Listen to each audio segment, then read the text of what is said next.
I'm wondering if you can share your thoughts on maybe some of the pitfalls that come with calling emotional or unpaid labor, because some people may not want that time to be commodified in the same way that work is. The policy dangers that could come from counting all of that non-work work as work. One of the important things that we do, I said we have an interview with each person. And like I said, there's a lot of gray area about what gets counted as what. And even economists, I've talked to a number of economists, and they have a hard time deciding what work is work. So what I do, or what I've decided to do, is it comes down to the motivation of the person. Like cooking is a great example. Some people would love to be in the kitchen. That would be like free time to them. Some people like me and just like shoving a hot dog in the microwave like it's work, so I sort of let people self-select when there's a gray area. As to the pitfalls of, policy, we're not that far along in it yet that, it's like we still have college professors who can't figure out like which bucket things go in. So it's sort of, people talk about, what if we had, like a universal, credit for, if you have your kid, whatever. And I don't know that much about that right now. I just know, I know it more on a personal level. And most of the women that I've talked to feel very actually emotionally attached to the idea of calling it work. They want it called work, and they're actually surprised that they get to. I'm assuming that you married your husband because he's a good guy, and that he shoulders this burden with you. There's systemic things that, where we need to bring change. But what are just some practical things? What does he do to share the burden? What does he do to change the system within your own home and relationship? Thank you for assuming all those lovely things about my husband. He is a great guy. He's a great guy. Our burden did not start out very equal, and that's part of where this came from. We had to have adjustments. We had to have a lot of long talks about, division of labor and who owns what. I think that's more than anything what has moved the dial for us.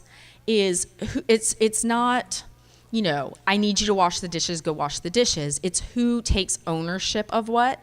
And, as the kids have gotten older, because my kids are 8 and 10 now, as the kids have gotten older, he has, I think, been less, I don't want to say afraid, but like, it hasn't seemed like such a big deal to go like, oh, it's okay for me to own picking up the kids at school. Nothing's going to happen. So I definitely think there was some like fear there, or like, he was feeling his inexperience like I had any more experience. But so time has helped. Conversations have helped. But now I just went for an artist residency for 3 weeks, and he was like on it. He was amazing. He bought the kids new shoes. Like he took them to the mall and got them new shoes. And so it's been time and learning for both of us.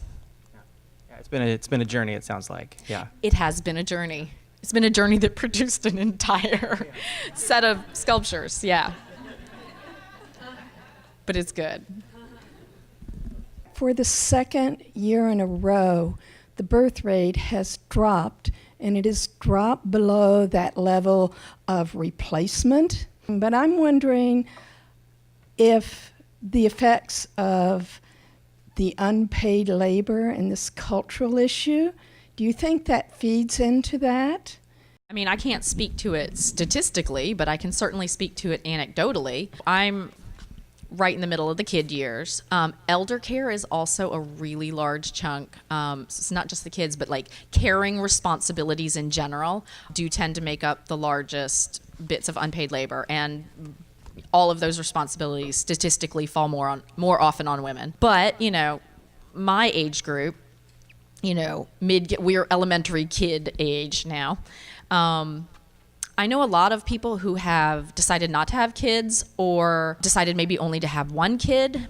Part of it is the expense, people say, but also statistics say that if a woman takes even 6 months out of her career, she's never gonna achieve the level that she would have had she not taken the time, and she's never gonna achieve the salary that she was gonna achieve. The same statistics do not hold for men. Granted, fewer men are taking 6 months off, but so, I definitely know people who are very serious about their careers who feel like they don't want to take that risk.